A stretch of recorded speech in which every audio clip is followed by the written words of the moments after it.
you so much for that lovely introduction. My name's Andrew Kaplowitz. I'm here with Crystal King. We both work at ProsperUs Detroit. We'll get into a little bit more about what ProsperUs is and what we do a little later in this presentation. But obviously, this presentation is about building Black businesses in Detroit, which is extremely relevant because race and economics are historically and currently very, very linked. So we're going to explain how we got here. But before I explain the entire presentation away, let's just do some more quick introductions. So as I mentioned, I'm Andrew. I grew up here in Michigan. I got a degree in American Studies and African American Studies from Northwestern University. And then I first got into business working with Cuban entrepreneurs who were really inspiring to me because of the way that they use business to really fill social needs in their community. And that inspired me to join Peace Corps, where I was in Nicaragua working with entrepreneurs down there. After coming back from Peace Corps, I was in Chicago helping start a company called Loud Global. They do all sorts of media and branding, as well as t-shirt production, manufacturing, graphic design, things of that nature. And I really enjoyed that. I liked the creativity of the business, but I wanted to do something that had a larger social focus. And being from Michigan, I feel like Detroit's in a really critical spot right now in terms of what future development is going to look like. So I wanted to come back here and be a part of that and try and help shape an inclusive future for everyone, especially the people who have been here in Detroit and sort of stuck it out through so much. And hi, everyone. My name is Crystal King. I was born and raised in Detroit. I graduated from Michigan State University with a degree in economic geography and a minor in business. I am an associate loan officer with the ProsperUs team, and I work one-on-one with our entrepreneurs through our entrepreneurs that go through our ProsperUs programs. Primarily as a financial coach, I empower them to take power over their finances, as well as prepare them for loan readiness. I have previous work experience in nonprofits in DC, as well as venture capital in New York, and other financial services experience. So I'm really excited to be here today.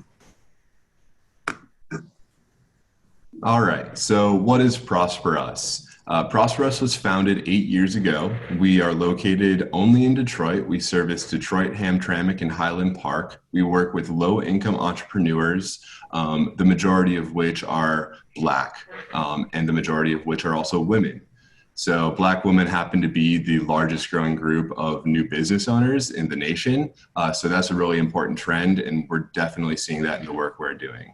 Our model is based off of the Neighborhood Development Center in Minneapolis, St. Paul, and we're part of a group of organizations that use the same model called the Build From Within Alliance. And the basic premise is we want to empower people who are a part of the communities to start their own businesses, build wealth, build stability, become leaders, and control their own capital and sort of like act autonomously.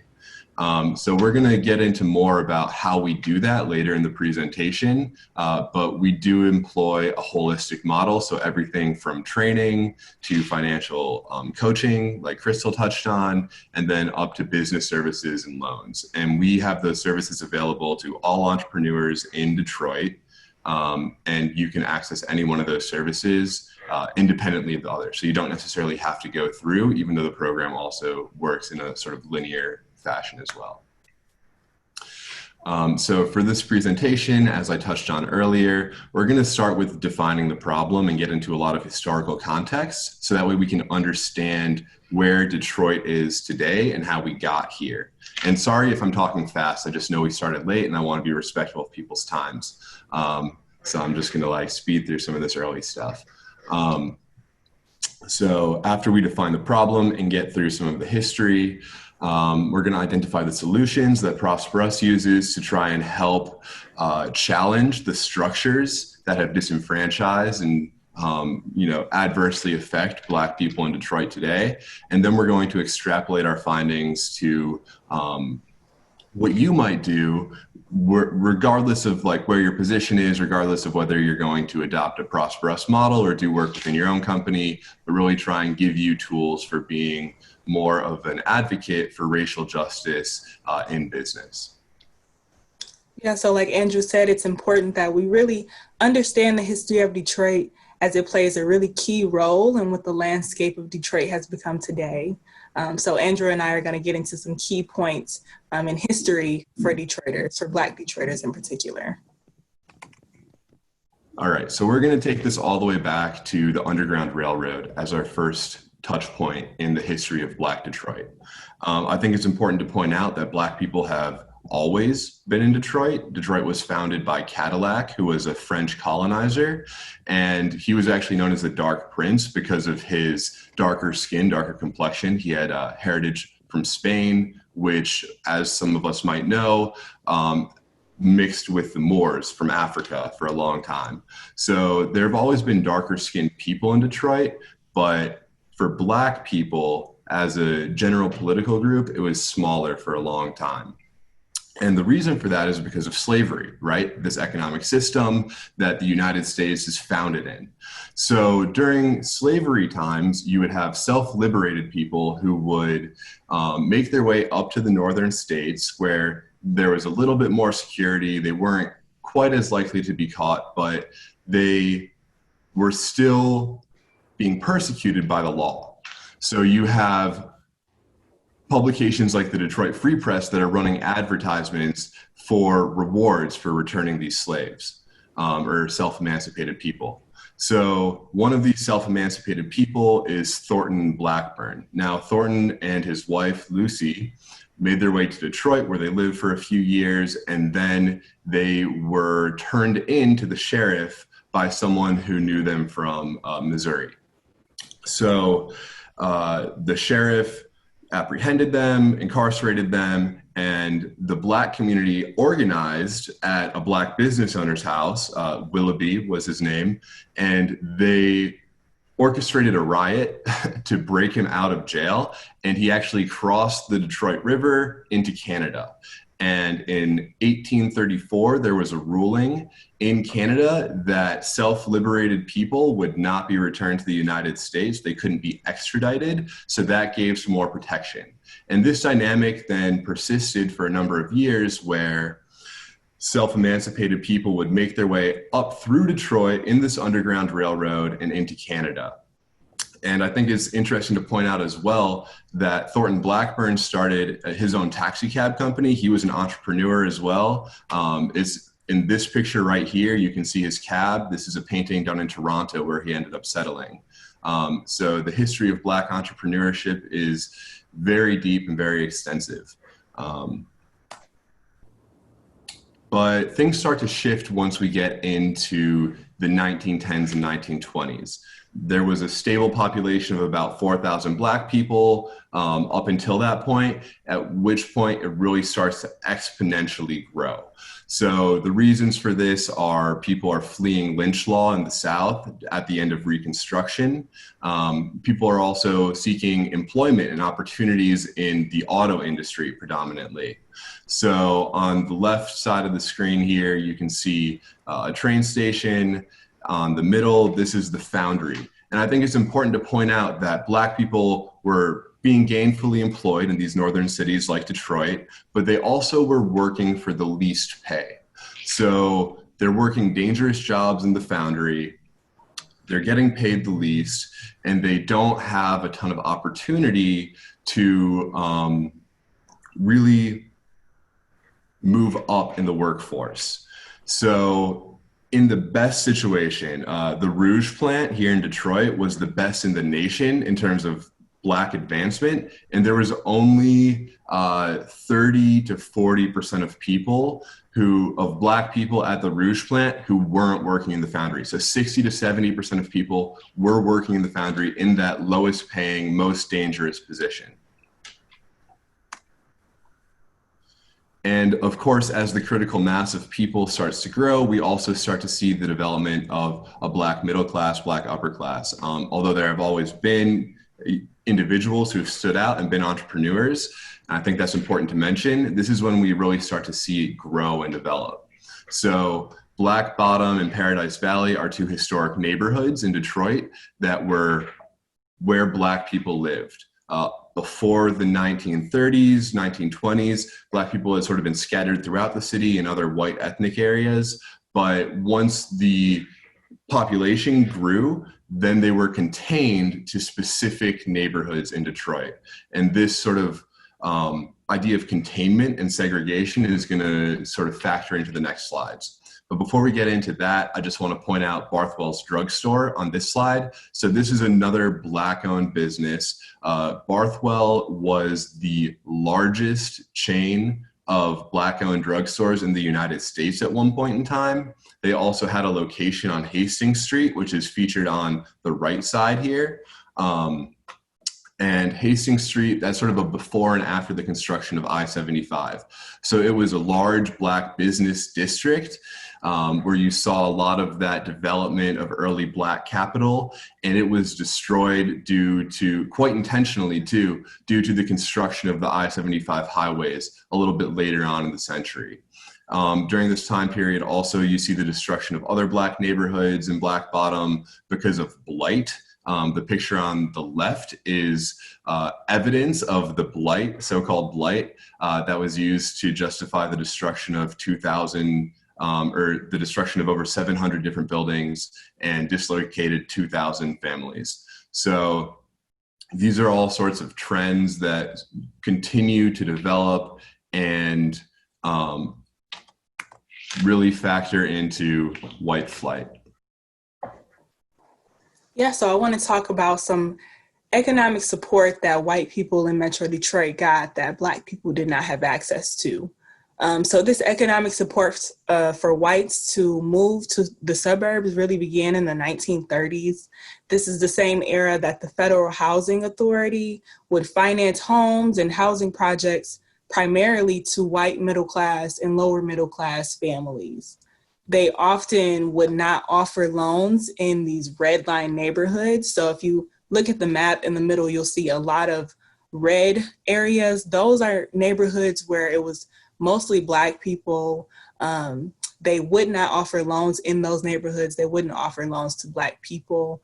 And because of that, and also because of racism, Black people couldn't move to other areas. So they didn't have the same economic opportunity as whites did, really early on in Black history in Detroit. Even if you look at these red line areas and compare them to where they are today, you'll see how the FHA played a huge role in segregation and creating poverty today. Also, I want to talk about the 8 Mile Wall. So that picture all the way on the right, it's a wall that was built in Northwest Detroit and still stands to this day. It was built in 1941 to physically segregate where whites and Blacks could live. Now it has a mural on it, but it's still a reminder of the impact that it's had in the segregated history and racist history of Detroit. Also during this era, the 1944 GI Bill was established and provided mostly white veterans with federally guaranteed homes with no down payment. So they were able to move to the suburbs and buy homes, with no down payment at all, giving whites more economic mobility and opportunity to relocate to the suburbs and further contributing to the segregation of Blacks in Detroit. And I do want to say that picture that says "We want white tenants in our community" is a very real sign that was up in the Detroit area in that times. And the famous 1967 rebellion. This was a series of uprisings that was a result of decades of police brutality, segregated housing, employment discrimination, racism in the military, poverty, and the overall disadvantages that Black people face in Detroit on a daily basis. As you see pictures here of the National Guard that was called out, where they had tanks, out on the streets. You can see this image of Black men holding guns to protect their businesses from the National Guard. And you also see a picture of a bunch of Black women being arrested because of the rebellion. After the rebellion, disinvestment from the city really occurred very rapidly as businesses moved to the suburbs and the auto industry started to move globally. Detroit saw an extreme loss of jobs, taxes, mortgages, investment dollars, tourism, and really all sources of income. And this disinvestment really lasted and has had an impact for decades. All the way to a more recent time, I want to say a significant amount of the home loans that were offered to African Americans up until 2008 were predatory loans. So they had significant, ridiculous interest rates and often ended in a foreclosure. These predatory loans really led to the collapse of Detroit neighborhoods and the picture of abandonment that we all know of Detroit today. So we're all too familiar with this image, unfortunately. And this is a part of Detroit history, and it's really significant. By 2007, Detroit had the highest foreclosure rates in the nation. And by 2008, there were nearly 45,000 vacant homes. And we all know how significantly important it is to generational wealth to be a homeowner, right? And not a lot of Black people in Detroit were afforded an equal opportunity when it comes to that. Yeah, and I'll interject here too that this dynamic between the white suburbs and the Black city is apparent in the lack of resources that the city faces today, but oftentimes, or not oftentimes, for example, with the DIA, you have white people who want to take advantage of a lot of the resources and benefits of living near the city without buying into the system. So there's still an uneven distribution of responsibilities where white people from the suburbs are allowed to sort of pick and choose the benefits that they want out of the city. Yeah, so that's really important to think about today, where funding goes, where investment goes in the city. Is it really going to the neighborhoods and the people that live here? Or how are people picking and choosing, or how are entities, how is the system choosing where investment dollars go? We all know that, or a lot of us, hopefully know about the largest city bankruptcy in U.S. history. That was Detroit in 2014. And the great thing is that after that bankruptcy, we've seen a lot of economic development, but it's really been downtown and in core city areas, and not all Detroiters have received any benefits of that development. So I like to just look at some numbers and paint a picture of what it's like to be a native Black Detroiter. So let's look at some statistics here.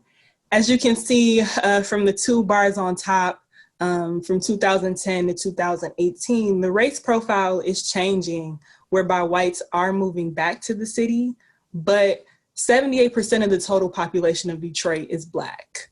And for decades, 80% and more of the population of Detroit has been Black. Detroit is the Blackest city in America. There's no other city with that high of a portion of Black people. There's no place in America like Detroit. And that's super important to understanding what Detroit is, how it operates, obviously the racist history of how we got here. And I don't want anybody here to forget that Blackness is almost synonymous with Detroit. That being said, the median household income in Detroit is only $30,000, whereas it is $60,000 in the surrounding areas in the metro area of Detroit. So the median household income is half that of the suburban area of Detroit. 36% of people in Detroit live below the line of poverty. And prior to COVID, the unemployment rate in Detroit was 17%, whereas it was 4% in Michigan and 4% in the US as a whole. When it comes to education, the significant majority of Detroiters don't have higher level degrees. Actually, 85% of Detroiters that are over 25 have less than a bachelor's degree. Most of them only being high school graduates or having some college or maybe an associate's.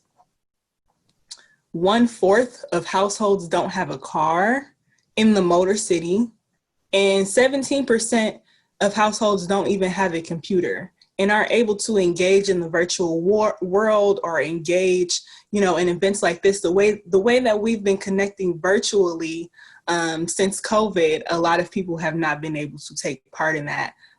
Thinking about kids receiving their educations online and all the things that we have to do online now, not everybody has access to that.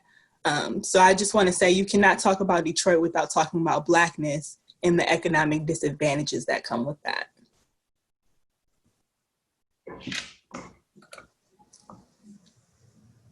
Also, I want to talk about some business-related demographics. So white businesses in Detroit are valued 43 times higher than what Black businesses are, which is a ridiculous number. As you can see, I pulled data from two US Bureau surveys, one from 2012 that looked at all types of businesses. If you look at the numbers of Black-owned businesses, of all businesses in 2012, 77% of all businesses in Detroit were Black-owned. This doesn't include publicly held corporations. This is just person-owned businesses. So 77% of the businesses in Detroit in 2012 were Black-owned, but they made in total only $1.5 billion in revenue. Whereas 18% of all businesses were white-owned, and they saw 10 times the revenue that Black businesses did. So this really speaks to the inequality that Black people face, especially in business. Taking a look at the second survey that was done in 2018, this data only looked at businesses that had employees. So you'll see as far as Black businesses, that number shrinks to only 10% of all businesses were that had employees, only 10% of those are Black owned, whereas 77% of all businesses are Black owned. So that really speaks to Black businesses' ability or disability to be able to hire people. And white owned businesses made up almost 70% of that. And you can see they made a significant amount of money compared to those Black owned businesses. So really, all of these numbers is just to think about a city where 80% of the population is Black, yet Black businesses receive minimal revenue to their white counterparts. And they aren't able to even hire people in their community and offer jobs to other people because they're probably just making enough to look after themselves.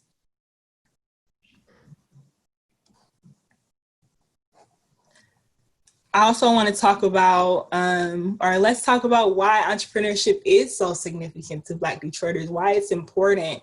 A lot of it comes from a lack of advantage, unfortunately.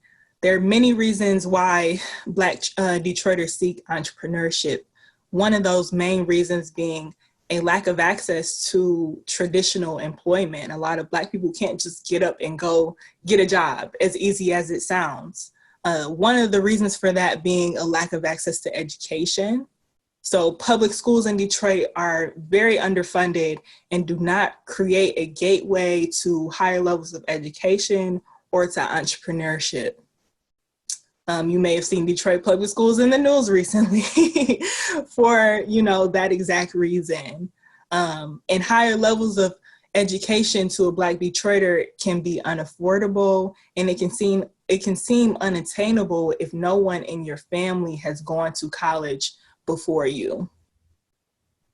Also, unfortunately, Black people have more of a criminal record than their white counterparts, mostly due to mass incarceration, where in Michigan, 1 out of 21 Black men are incarcerated today.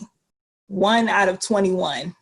Black men are incarcerated today in Michigan, and the majority of these men come from Detroit. In Michigan, more than 50% of the prison population is Black, and I can tell you, Michigan is not 50% Black. Detroit is more than that, but not the state of Michigan. There's harsh drug laws, police profiling that where traffic stops lead to imprisonment, or even worse, police brutality, and other unfair practices of the justice system. So when you have a criminal record, it is it's near impossible to go out and get a normal job. And entrepreneurship really becomes the only way to make money.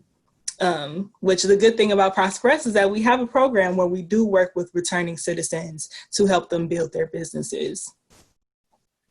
Also, there's a lack of geographically accessible jobs. There's only 3 jobs in Detroit for every 10 Detroiters. 3 jobs per 10 Detroiters. So that's 30% of the population. If 30% of the population was even hired to work in Detroit, only 30% of the population could find a job in Detroit.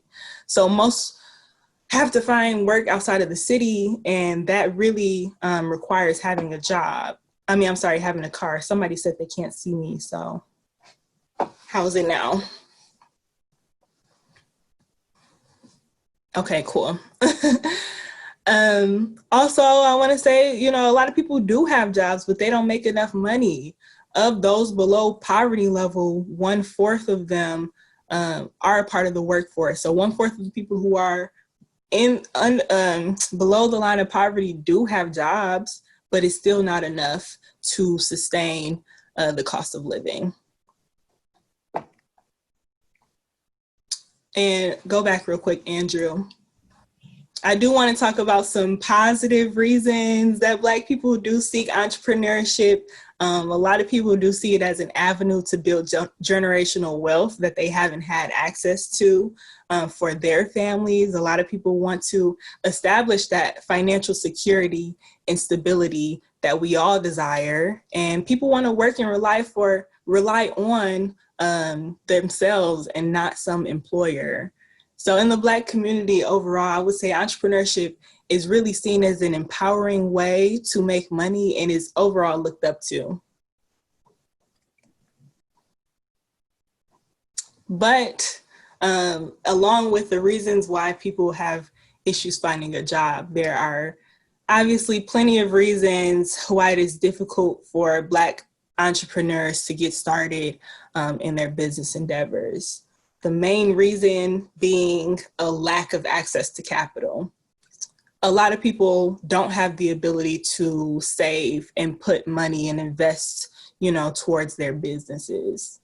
And it's significantly harder for Black people to attain a loan through traditional banks.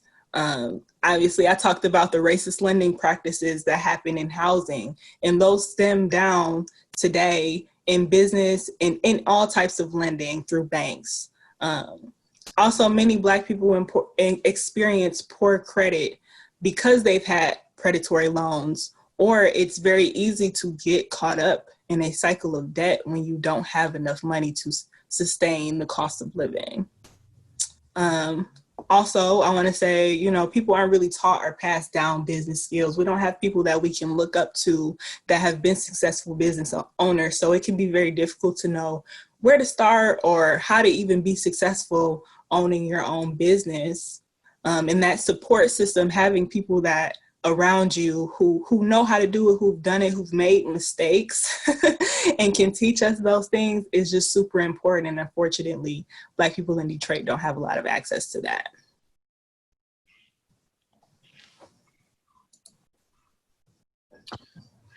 So as we've sort of laid out, there's a ton of structural reasons why Black people and Black people in Detroit specifically are disadvantaged when it comes to entrepreneurship.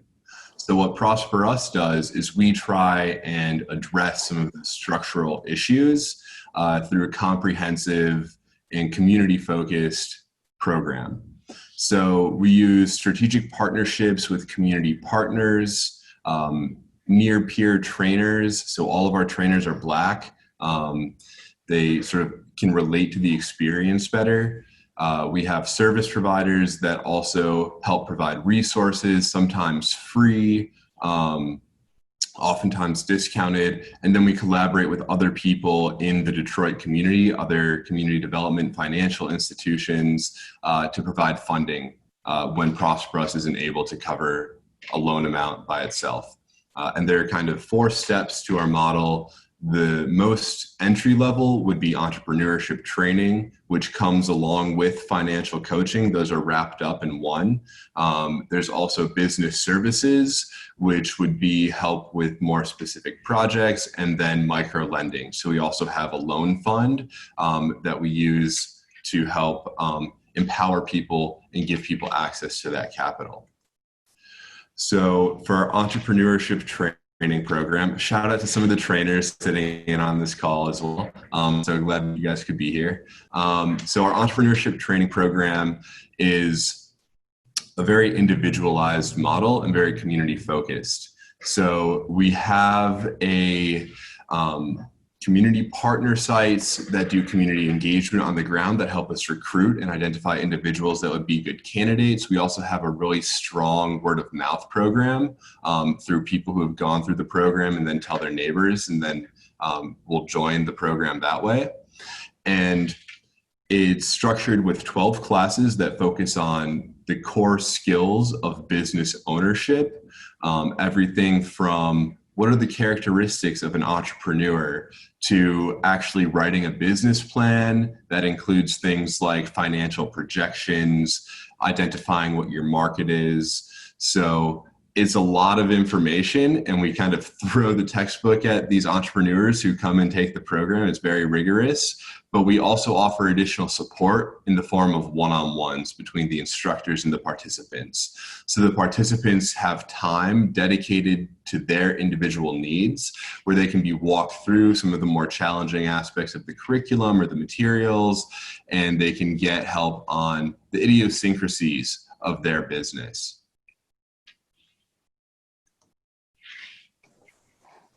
Financial coaching at ProsperUs, it typically or usually begins through our entrepreneurship training. So as you go through the training, you have access to me as a financial coach. And the purpose is to provide that financial literacy and skill set to entrepreneurs before they dive into their business. The focus is really on improving your personal credit, managing debt, budgeting and saving strategies, and knowing how to plan for the future. And I do want to stress that although financial literacy is extremely important, it is absolutely not the answer. Someone can have all the financial skills in the world, but having access to economic resources, income, capital, opportunity, those are the things that really help people move forward. So the next access point that we have is our business services. And as I mentioned earlier, these programs are open to anyone who's in Detroit, Hamtramck, or Highland Park. Our mission is dedicated to low-income entrepreneurs and entrepreneurs of color. So although our services are open to anyone, we do prioritize those groups. Business services works by putting the people who might not have access to resources or who might need help getting their business to the next level, some stopgap resources. So oftentimes people come to us and they say, look, I really need a website or a logo for my business, but I don't have the capital for it.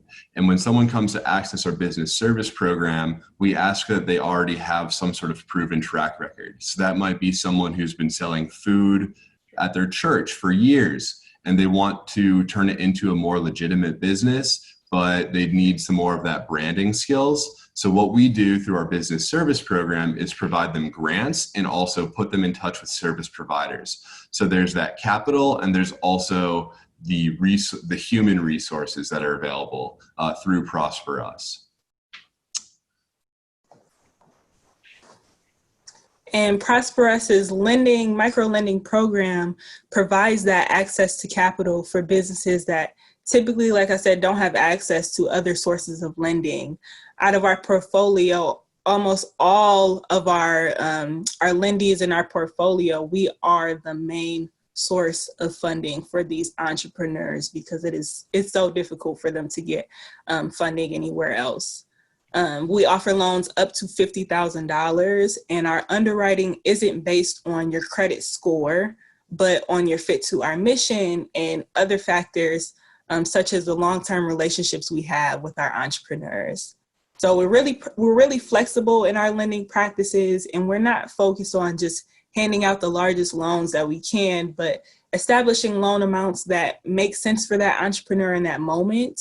We also are using and try to develop step loans to start entrepreneurs off with something and build a relationship with them in hopes to lend more in the future. Andrew and Crystal, I'm so sorry to interrupt. We can go over about 5-10 minutes after 11, but I wanted to see if you want to shift to questions now so that we have some time. Yeah, we have 2 more slides. Okay. Really I'll quick. let you finish. So what can you do to improve this landscape of inequality to Black Detroiters? And first, I want to say, if you are a low-income business owner that's based in Detroit, Hamtramck, or Highland Park, reach out to us. You'll see our contact information at the end. Reach out to ProsperUs and take advantage of organizations that are built for you, for your circumstances, and here to give you the resources that you need. And if you're not in that demographic, or even if you are, there's plenty of things that you can do to contribute to a better landscape for Black businesses in Detroit. It's a plethora of things, including funding Black Detroiters, investing in Black businesses, take time to train and mentor Black Detroiters so that they can have flourishing businesses of their own, spend money at Black businesses in Detroit, promote Black businesses and work in tandem with Black businesses, hire Black employees, and listen to and believe Black people when they're talking to you about the disadvantages that they face, and don't just expect them to be on the same level of everyone else. You really have to understand where we're at has been years in the making of slavery, racism. You know, there's a long line of history that's brought us to where we are today. So use any privilege or power you have to amplify Black people in their business endeavors. Absolutely. And we can also, especially white people, use our privilege to advocate against racist practices. Things like, I'm sure some of us here are familiar with the conversation around hair and what's considered like professional hair. Also, just in terms of understanding workplace culture sometimes. There's a program that I did some volunteering with in Chicago called All Stars, which uses performance as a way to teach business skills. The way I'm talking to you right now is not the way I talk to my friends in real life, but it's a performance. So it's important to sort of like keep that in mind and provide additional coaching and be understanding of where people are coming from. Additionally, I encourage everyone to do more research on the history of Black Detroit and the neighborhoods. So that way you can understand, especially if you're new to the city, sort of the context that you're walking into. So that way, if a Black person says, hey, you know, this is problematic, you might be able to understand where they're coming from a little bit better. And additionally, finally, most importantly, once you've done that and you've listened and you feel, I would encourage you not to wait until you feel comfortable, because even for me right now, it's a little uncomfortable talking about race. That's just the way that we've been socialized here. But it's important for us to have these conversations, because that's the way that we're going to be able to help improve our society for Black entrepreneurs, but also for everyone, for helping, you know, raise the entire, entire United States and Black community in Black Detroit. So yeah, we can start taking questions now. I don't know if someone from Detroit Startup Week is going to help us field these. Yes, I can field the questions for you, Crystal. First question, a few folks wanted to connect specifically with you, Crystal, after this event. And I see you put this up, so just pointing that out for that first question. Yeah, absolutely. Anyone can feel free to absolutely send me an email. Maybe mention that you saw me at Detroit Startup Week so I know where you're coming from. A couple of folks wanted to know how they can get into a ProsperUs program. Do you maybe want to recap that for them? About that, Andrew? Yeah, absolutely. So there's basically two different entry points to a ProsperUs program. If you're interested in the Entrepreneurship Training Program, we have an application process. Applications are currently open until August 2nd for the fall cohort. We run 2 cohorts per year. As I mentioned, those are 12 in-class sessions, but we do allow up to like 15 to 17 weeks for the class to be completed to build some natural breaks into there. And so if you go to our website, you'll be able to find a link. It's also on our social medias and like our link tree.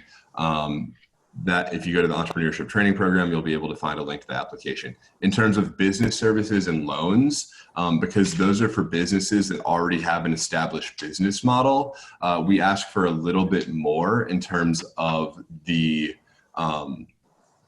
intake form that we have for those. So it's going to ask you for things like if you have your business registered yet, you need to, have your EIN number, a business bank account. These are just so that way we can do official transactions with you. And they're really important for any business owner who's, interested in really growing and scaling. So I also saw someone, and I responded in the webinar chat, but I'll use this as an opportunity to mention it now. Yeah, absolutely. We work with felons all the time. Some of our most successful entrepreneurs have been convicted of felonies as well. So don't worry about sort of where your baseline is or what your background is. We understand that. We're willing to work with you, and we want to work with you. Andrew, there was also another question. Do you have to be a brick and mortar business to have access to ProsperUs? No, absolutely not. We get this question all the time, but especially for the Entrepreneurship Training Program, we don't expect you to come in as a full-fledged entrepreneur, right? It's a learning experience. So brick and mortars aren't even the right business model for a lot of people, right?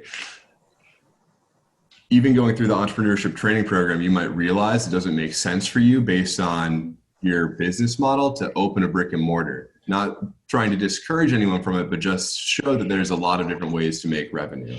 And then for the business services and loans as well, likewise, you don't have to be a brick and mortar. We work with service providers all the time, anything from motivational speakers to construction companies. The list goes on and on. So we work with very different, diverse businesses. We have a great question from Deborah. She wants to know, what are you doing to help remove bias in lenders today? I don't know the answer to that question, actually. I can say that I just recently joined the team, but I know that we have an amazing team of people on our lending committee that understand the issues that entrepreneurs that come through our programs have to face, and people that are on our community are a part of other things in the city of Detroit. So my thought is that they take what they learn from the ProsperUs program and people who come and get loans through ProsperUs and try to apply that to other programs in the city of Detroit. Yep, and we're fortunate to collaborate, as I mentioned earlier as well, with a number of other community development financial institutions. So these are organizations that have similar missions to ProsperUs, and they're all very excited about the prospect of helping Black people in Detroit get access to capital. So there are definitely people who are trying to do the right thing, and I would say ProsperUs is sort of like the lowest rung on the ladder. So this is something our loan officer, Matthew, sort of talked about in his presentation yesterday, Coffee, Tea, and Business. But ProsperUs is also a stepping stone for other businesses before they're able to secure loans by regular banks and things like that. So, Crystal works on these credit builder loans to help you improve your credit, give you small amounts. And then once you're in a more stable place and you've sort of proven that, you can manage the scaling process and that money, then it's, probably appropriate for you to go on to a larger organization than ProsperUs and get that next round of funding.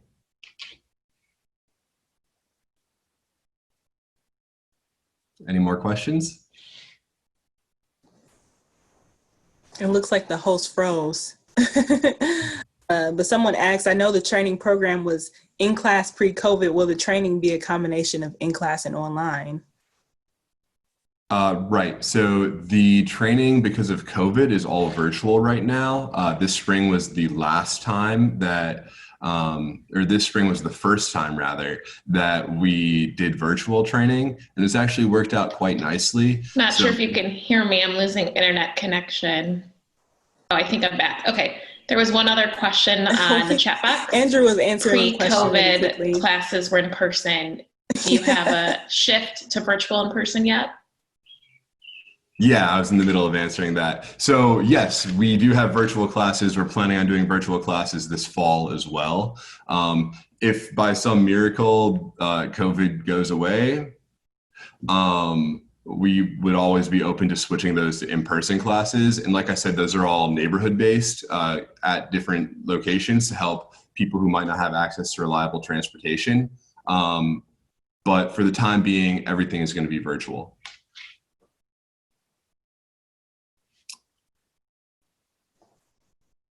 And I see one last question in the chat, and this might be a good one to end on. And the question is, why do y'all do this work? What's the motive? And I'll just answer that for me personally. I 100% from the bottom of my heart believe that humanity has a linked fate. So it's important to do what I can to help the most disadvantaged among us. And given the systemic racism that we see in our society today, I really want to be working with and collaborating with Black entrepreneurs. And myself, being born and raised in Detroit, I'm from 7 Mile, the West Side, went to school in Detroit my whole life. I'm very passionate about using my skills and knowledge and being able to pass that on to other people so that they can go about and do amazing things in this world. And I feel like I've seen a lot of entrepreneurs just do some fascinating things, and it really drives me to be able to contribute to my own community in that way. All right. Thank you guys so much for your time. I hope that you've gotten a lot out of this presentation. It was definitely a pleasure putting it together and presenting with you. Thanks, Crystal, for doing this with me. Thank you, Andrew, for inviting me in on this. And thank you all for being here. Thank you to anyone from our team, all of the, any trainers or any ProsperUs folks who are in here today. We're here for you. We support you. All right, everybody, have a great rest of your startup week. All right. Take care. And if you have any other questions, just email us. Of course. Andrew and Crystal, I'm not sure if you can hear me. I'm losing connection. So I think we'll make that last one the last question, but you're getting so much love in the chat box. Everybody is so grateful for this. I saw someone comment that they're a lifelong Detroiter and had no idea about ProsperUs. So everyone give them a round of applause and reach out afterwards for any more questions, and thanks everybody. Thank you all. Thank you. All right. Thanks.